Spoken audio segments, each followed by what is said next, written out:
Welcome to the Look Good, Move Well podcast. All right, banter topic. Do we have one from a listener, or should we just inject our own? We're going to DIY our banter today. Good. All right. Well, then, BYOB. What do you got then? Bring your own banter. Plans for the weekend. Plans for the weekend. All right. Well, since Megan's not here, I can drop the secret. I'm taking her to Mendocino for the night. Heck yeah. And details to come on this. Actually, by the time this comes out, you won't be able to see the story post, but we're staying in an Airbnb in this beautiful area. It's a friend of a friend. And so we're going to try and give it a little love, and showcase it because it's got a sweet little home gym. And it's like a destination on the coast, California coast, kind of out there in the middle of nowhere. So you kind of feel like you're, away. There's tons of outdoor stuff to do. Imagine it's beautiful in the summer. It's going to be rainy all weekend, so we're going to do some rainy hikes, but it's like a 5-bedroom house, so you can bring your family and friends. And anyway, I'll post the Airbnb link, and hopefully we can hook up Robin and getting some people up there. Yeah, what would people search for in Airbnb to maybe hunt this down? 5-bedroom Mendocino or... we have show notes. We have a description. Oh, yeah. We'll put the link in. We'll put the link in there. And then you all can, when you sign up, you can just mention that Marcus and Satya sent you. And anyway, Megan, we're celebrating 7-year anniversary, which was actually a couple weeks ago. Yeah. But this is, we just got the little... the pictures that show up last year at this day. And it's last year on this weekend, we went and celebrated our anniversary 2 weeks late because... After Christmas, Hanukkah, Joey's birthday, the full 2 weeks of the kids being out of school, 2 weeks later, I'm I'm not ready to go on another weekend away and celebrate our, so we just waited till, last year's when we went to Tahoe. We did that Tahoe ski trip for the first time skiing in 18 years I did. It was, but this year we're just going to be at a little... It's got a cottage feel, but it's obviously a bigger house. It's got this beautiful kitchen, like a studio style, what you would see on Martha Stewart kitchen. Wow. And it's got a little Megan loves a bath, a nice bath. It's got the cute little the clawfoot tub. Yep. Right in front of this little window and this little nook. It's cute. So anyway, that's what we got going on. What do you got going on this weekend? Going on another plane ride? Not a plane ride. I went on a plane ride last weekend for Christmas because my kids didn't want gifts, so we did an experience. So we did a prop plane tour around San Francisco Bay, which was awesome. And another experience tomorrow. We're going up to K1 Speed in Rohnert Park, California. Oh, right There's on. a bunch of them around California, but it's serious go-kart racing that the kids do before they get into Formula One. So, Sure. Yeah. That's fun. cool. Yeah. I've seen that place. I never been, but seen it a few times off the freeway. Yeah. I remember going to Scandia. Yeah, we've been to Scandia a bunch. Riding those That's go-karts. fun. Yeah, those apparently are fun. these are faster cars than Scandia. Well, yeah, they're year round because it's indoor. Yeah. Scandia's, right now a little slip and slide. I'm wet. sure It's a little we wet got some outside. rain going on. That's up why here. I'm wearing my rain boots. Yeah, if you guys are tuning into the YouTube, you guys can see this epic outfit Satya's got going on. I forgot to bring shoes today. She's got dirty rain boots. It's good. It's an authentic look. It's an authentic rain boot. Cool. Well, how are we gonna introduce everyone to what we're talking about today? Yeah, are we doing the two-parter first? Yeah. Let's do the two-parter. Let's two-parter it. The two parts are one part is nutrition, one part's training. Yeah. So the nutrition part is how do you actually put together a meal? You've got your calories calculated for the day, you've got your macro list, and you got your numbers. How do you actually translate that into what you're going to eat for the next meal and for the day? Yeah. What's that process like? What's your thought process?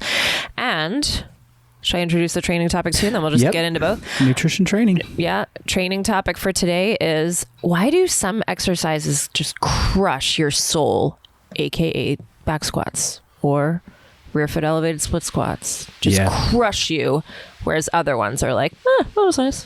Yeah. That was good. It's so interesting because after 20 years of doing this stuff, some of the answers to these, I'm just oh yeah, this is not intuitive necessarily. Yeah, you got to learn this stuff. You got to learn these things. And even though that they seem kind of, at this point, very intuitive, which is, encouraging to those listening. It's like, if you put this into practice long enough, these things become just second nature, and you understand, and you can navigate your way through the kitchen. You can navigate your way through your exercise selection, and you can know when to anticipate extreme fatigue and not so much fatigue and so forth. So let's start with nutrition. Yeah. Satya, how do you build meals? Yeah. I really start with protein. It's the basic building block of a meal, and that's the main macronutrient that I know that I want to get in all day. I'm actually not even tracking food right now, but I do protein just by feel, because I kind of know from tracking earlier how much protein is in various things.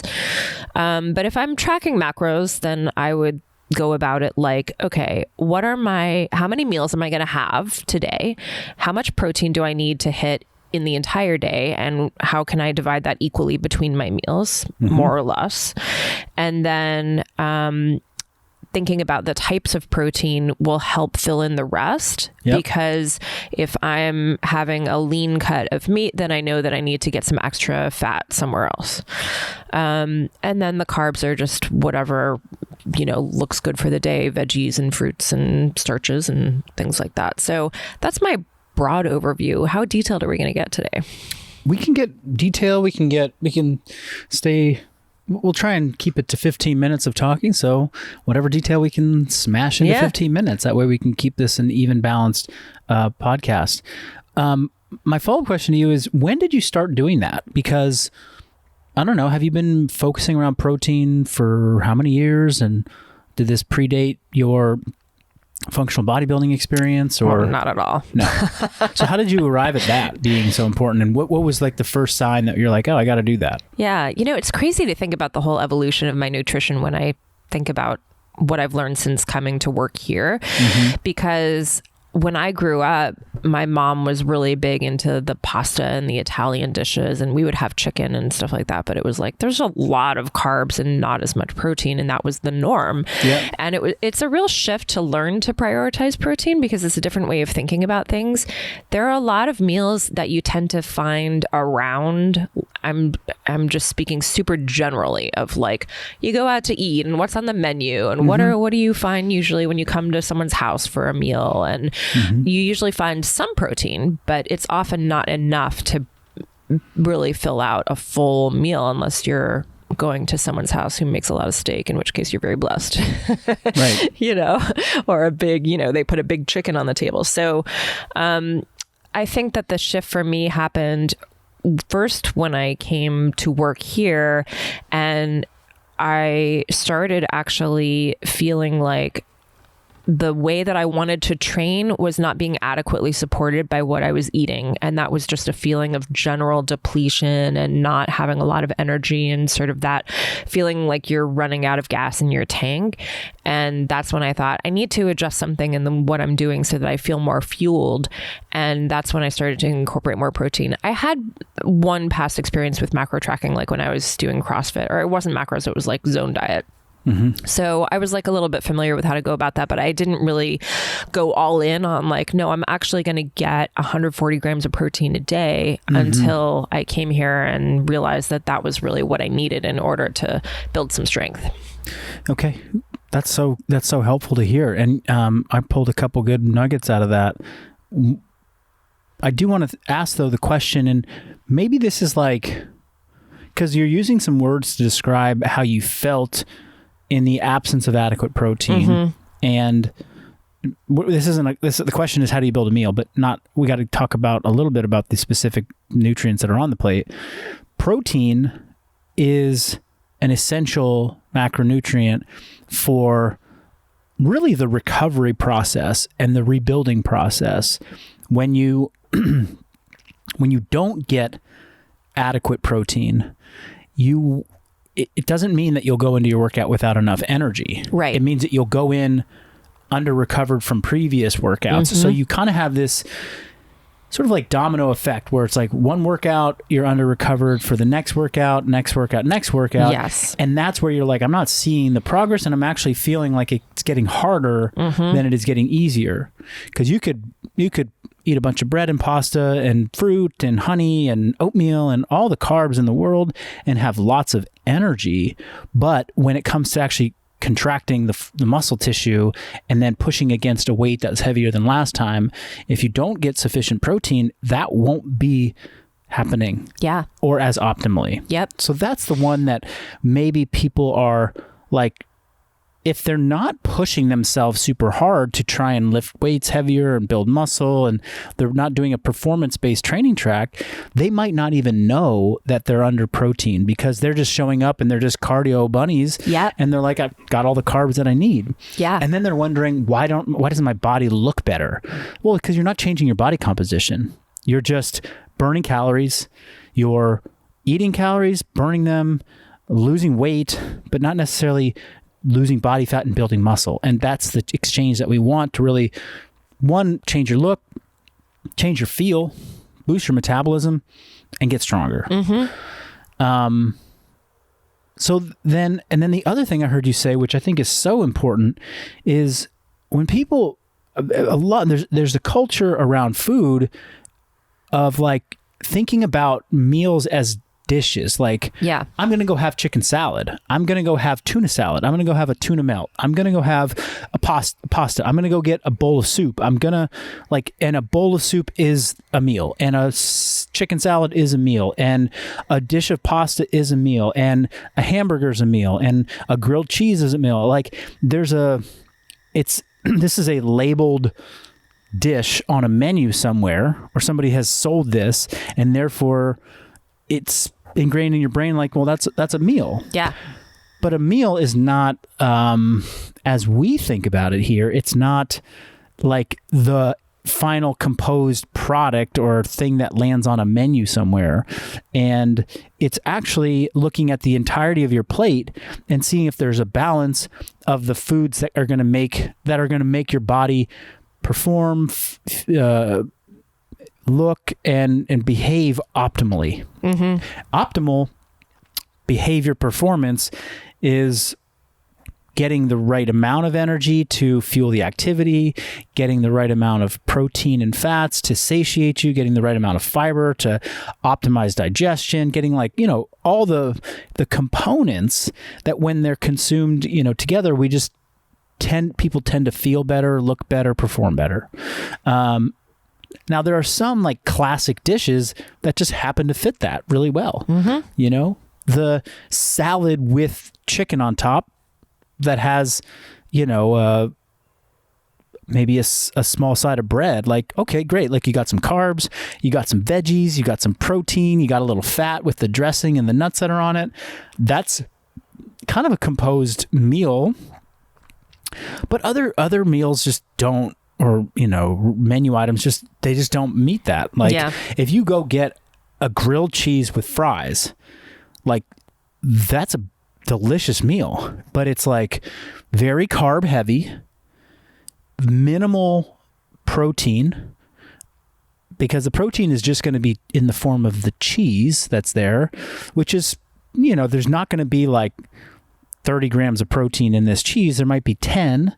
There's also going to be about 15 to 20 grams of fat to go with that, plus whatever butter or oil is used to grill plus the fries are, deep fried in some type of oil. So you have this very interesting composition of nutrients on the plate that won't make you perform optimally. Yeah. Plus, there's not like the satiating quality of protein in there, so you might get hungry not that long after that, and then this might lead to some just general overconsumption of calories. Bag of Chex Mix a day. Yeah, so this is like that used to be me. Yeah. That's where like a dish, like, how do I build a meal? Oh, I'm going to go make a sandwich. It's like, well, not all sandwiches are created equal. Right. Like an open face sandwich with extra protein and veggies with one slice of bread instead of two giant baguettes, smashed together, this starts to create a different ultimate composition on your plate. Yeah. So you kind of walk through what you've learned at Functional Bodybuilding on how to compose a plate. and a meal, which is through focusing on protein. And so this is a big stretch and a big leap that people have to take, which is I'm not making a classic composed, dish. I'm actually making a plate of food with basic ingredients on it, or components of nutrients on it. Yeah. And in the middle of the plate has to be some form of protein. And then next to that, I always say go with fresh fruits and veggies. That's the next big portion of it. That's going to have a lot of fiber in it. It's going to have a lot of micronutrients in it. And it's going to have a lot of food volume with lower calorie density. Okay, so those are like your protein is very satiating. So you pick a protein. A lean protein, a fattier protein, whatever you like, but it could be cottage cheese, it could be Greek yogurt, it could be eggs, it could be chicken, fish, beef, pork, tofu, something that's dense in protein. Place it at the beginning and middle of the plate. Yeah, go ahead. Well, I was just going to say, one thing that I would really recommend to people is if you haven't, you really have to go and actually look up how many grams of protein are in things, because one of the things that I learned that I was surprised by was that one egg only has 6 grams of protein. Yeah. And I get full after 2 or 3 eggs. So you can say like, oh yeah, eggs have protein, but like how much protein? You have to go and investigate that a little bit. Yeah. I would say that the protein is the macronutrient that you should spend a little bit of time early on investigating quantity around. Mm-hmm. We try not to get people too focused on quantity early on because it can be really overwhelming to like count all these numbers. Yeah.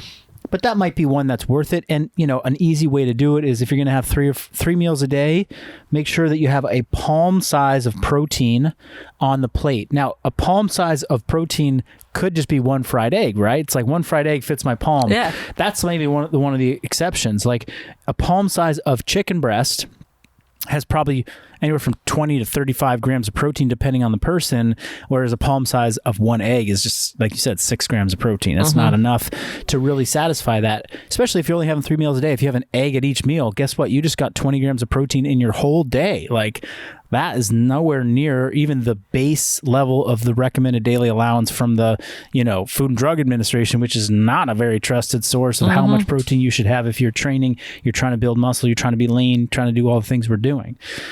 So yeah, building a plate is just knock that protein out, knock those fresh fruits and veggies out, and then you've got most of your plate is covered in stuff. And that's good. That's like going to fill you up.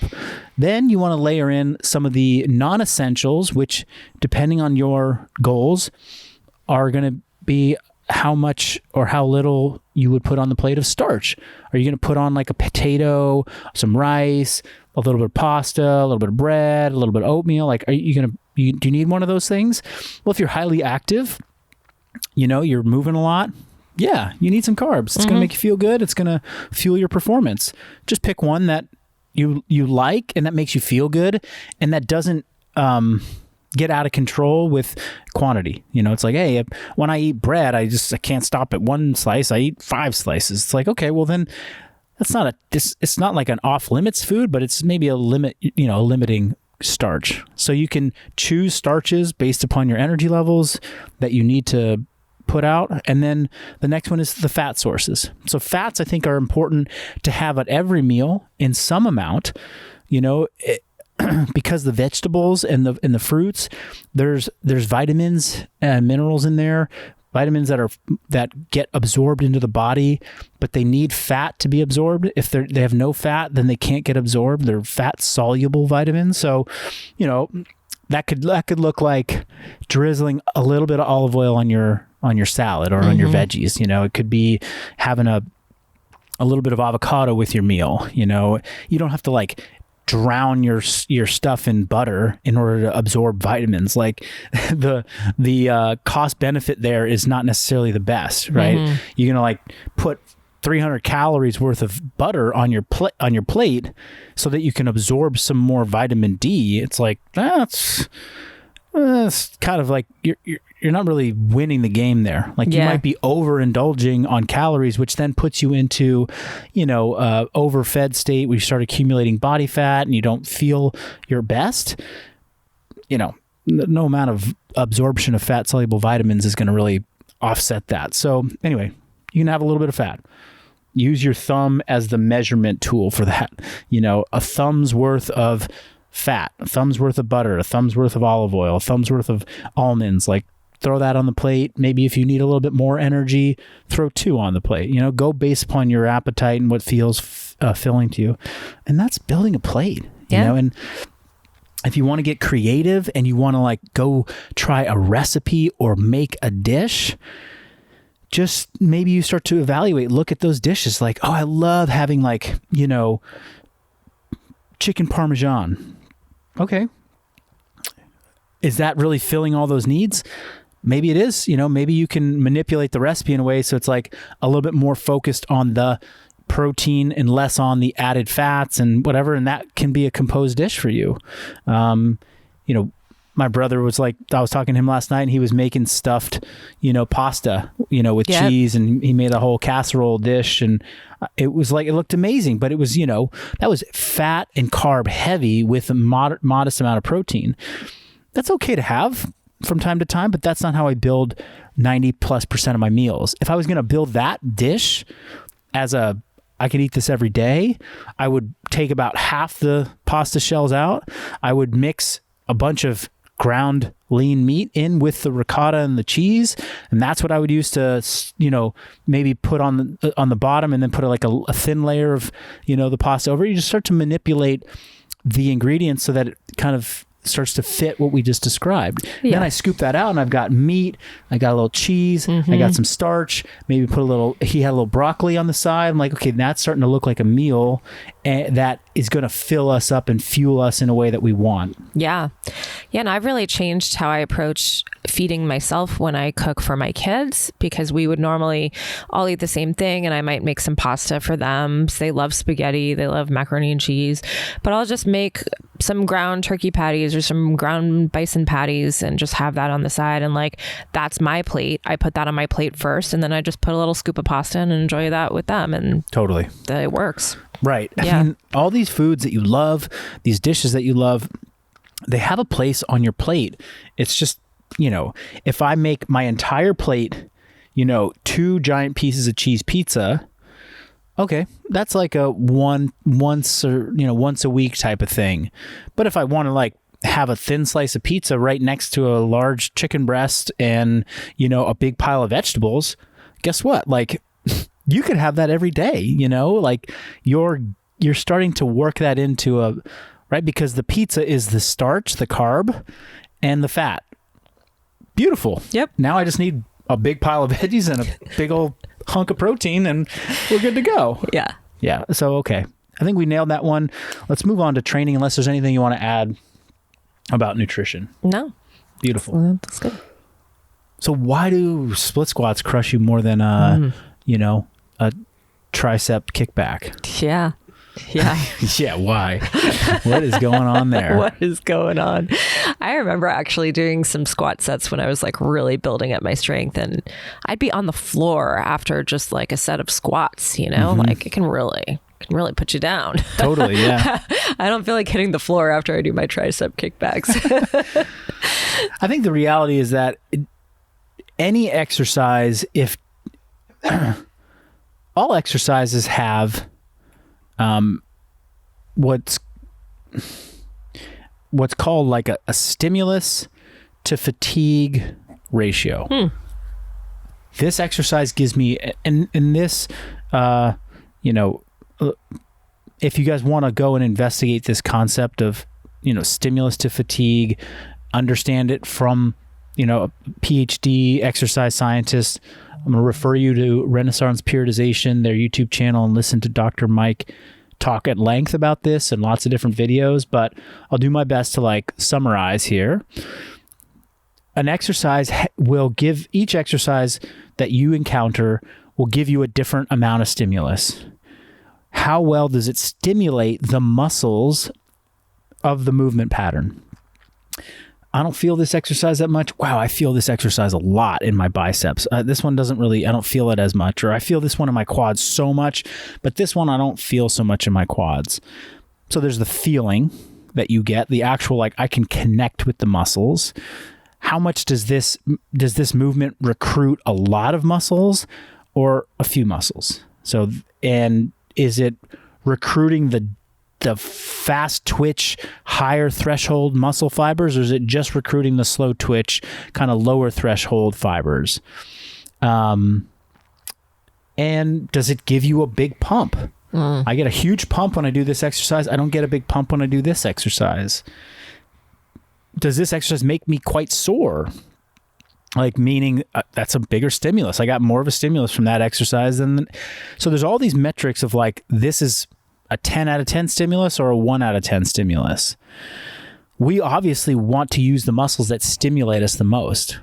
If an exercise, I just said that wrong, but we want to use the exercises that give us the greatest stimulus, because that's what's going to get us to adapt and to grow and to get stronger. You know, if a seated calf raise, just like, let me use a different example, because I don't want people to think it's just about isolation exercises or bad stimulus. That's not the point. If I do a tricep push down with the cable and the rope attachment, but then I go and do a tricep extension with my arms overhead, so standing push down, or standing elbows up high, arms overhead, extending overhead with so it's a tricep extension, either pushing down or kind of pushing up. You can kind of see one puts my arm in two different positions. When I do the overhead tricep extension, I have a much better stimulus. I get a better stretch. I can feel my triceps contracting better. This is for me, right? So I'm going to choose that higher stimulus exercise more often, because that works best for me. Another great example would be like bench press. I want to work my chest. Okay, flat bench press works for somebody. Incline bench press works great for another person. Dumbbell incline works even better for the next person. So you pick the exercise that gives you the greatest stimulus. Then the other side of this is fatigue. Every exercise has a certain amount of fatigue associated with it. Some exercises just make you feel completely floored. Rear foot elevated split squat is one that is kind of generally consistent for most people. Back squat, another one. Some people, heavy deadlifts don't fatigue them that much. But for me, heavy deadlifts fatigue me a lot. So those might be like my top, I could leg press. It's not as fatiguing as a back squat for me. Same exercise, same movement pattern, same muscles in general, but leg press less fatiguing. Also, leg press gives me a great stimulus because I can isolate muscles a little bit more. I can get into deeper positions safely than a back squat. So the back squat for me is lower stimulus than the leg press, and the leg press is less fatiguing than the back squat. So I get better stimulus, lower fatigue. This is like the money exercise. This is what you want. You want something that gives you great stimulus and less fatigue, because those are the movements that are going to give you the best adaptations, and you're going to be able to recover from quickly enough to get back to training again.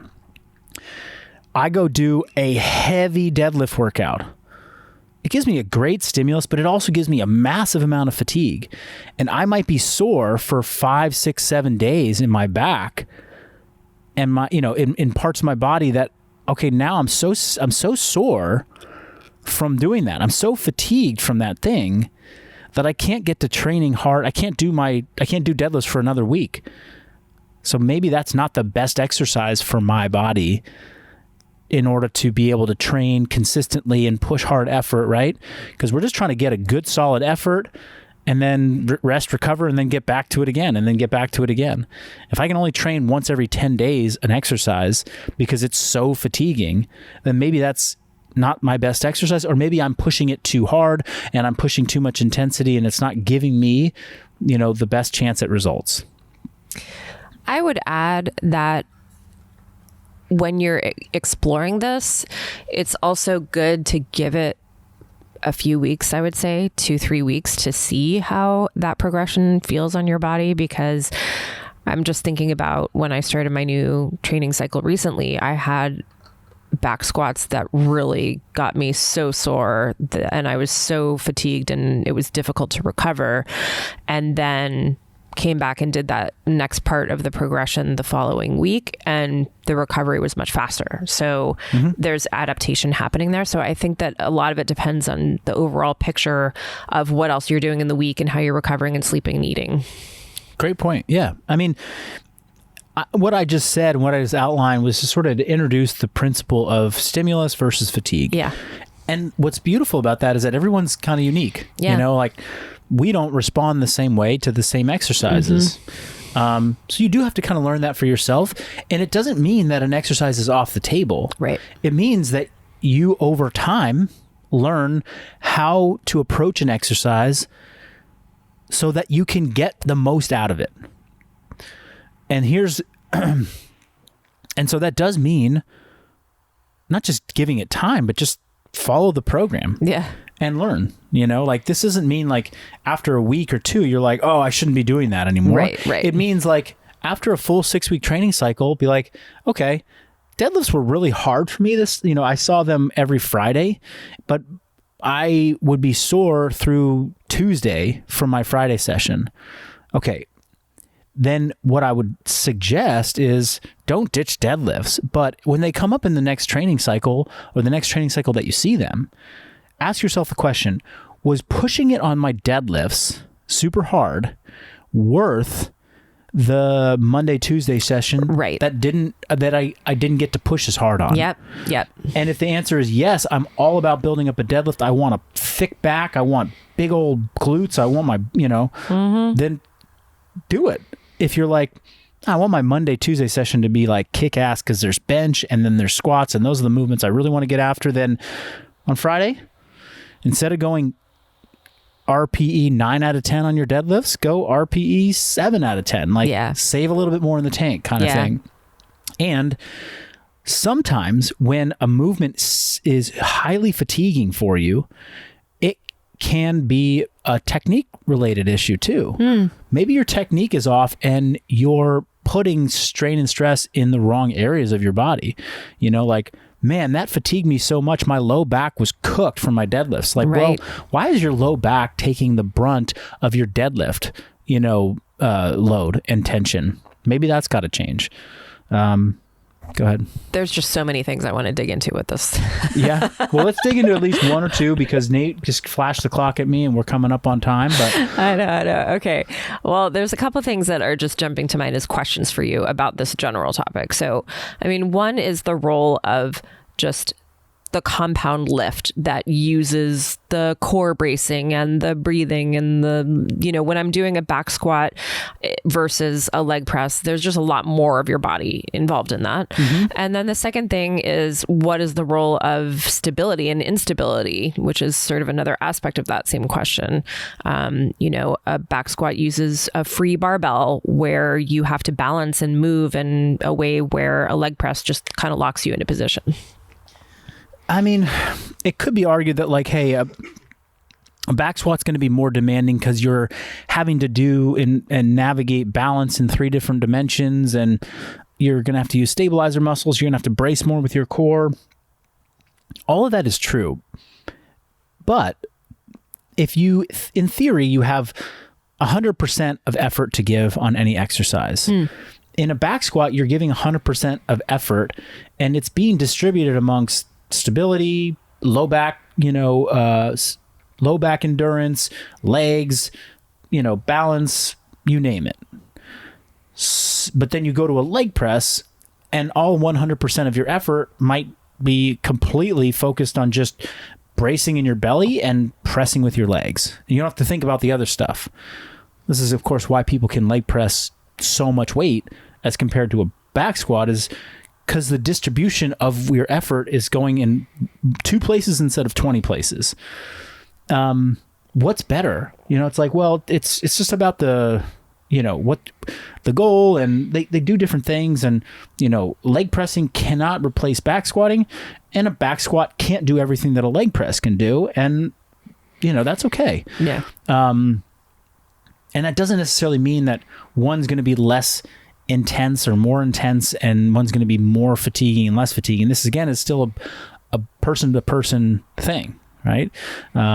Somebody who's still like relatively new to training and hasn't like developed a very good mechanics in their back squat, like they're going to be limited by the balance, the coordination. And so when they squat, they won't be able to get super heavy when they start to reach mechanical failure or form failure. And so in general, the back squat might not be that intense, but you put that person on a leg press and now they don't have to think and they can just go ham. They might tell you, hey, leg press fatigues the hell out of me. So they're the inverse of what I said before about myself. So free weights versus machines versus stability versus instability doesn't necessarily lead to more fatigue. And you can think about this one. Somebody's doing a single leg dumbbell RDL.